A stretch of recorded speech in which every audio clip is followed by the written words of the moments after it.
Pagpalang araw po sa ating lahat. Ako po si Brian A. Sinandosa. Ito po ang aking daily devotion ng araw March 24, 2025. Ngayong araw po ay tutuloy natin si researchers sa seminary vision. Specifically, ang topic po natin for today is about dualism.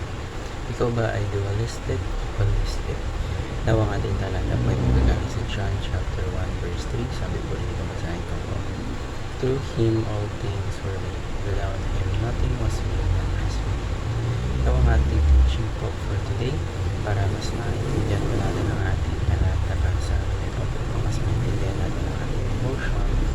Ngayon po tayo pwede lang sa ating mga teaching. So meron po tayo tatlong katawan. So una po, sabi po dito, basahin ko po. God alone is eternal and uncreated. So unlike everything else in existence, ang Diyos po, He has no beginning or end. He is the ultimate source of everything. So, all things completely independent and self-sustaining. Kalawa po, evil has a beginning and end. Yung evil po, hindi po yan eternal. It had a starting point and will one day be completed. So, nag-exist po siya for now, but it does not have the final word. Ikatlo po, Christ is Lord over all, including the material world. So, nothing is outside of Christ's rules. Hindi lang po siya Lord of spiritual matters, but also for He is the Lord of the physical world. So, yung creation niya, yung all aspects of life, yung earth, physical world is ang Lord po ang nag-ahayag dito. So, paano po natin ma-apply mga katulad na ito? Ngayon po tayo pwede dapat sa ating application. So, meron din po tayong tatlong application. So, una po, reject dualistic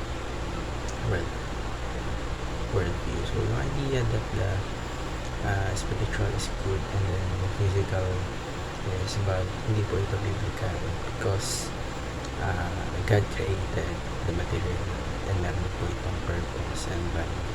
Ikalawa po, embrace a holistic biblical worldview. So, tignan mo po yung buhay ng both spiritual and physical na under ng God's design and God's rule. So, pananampalataya po natin should shape our every aspects of life, not just religious practices. And last but not the least po, make secular secret. So, yung araw-araw po natin buhay, yung pagtatrabaho po natin, yung culture natin, it should be done for God's glory. Dapat lahat ng aspeto ng buhay natin is nagbibigay ng kapapulihan sa ating Diyos. So, instead of dividing life and spiritual and secular, recognize natin that everything belongs to Him. Ngayon marami po tayong tutunan sa araw na ito.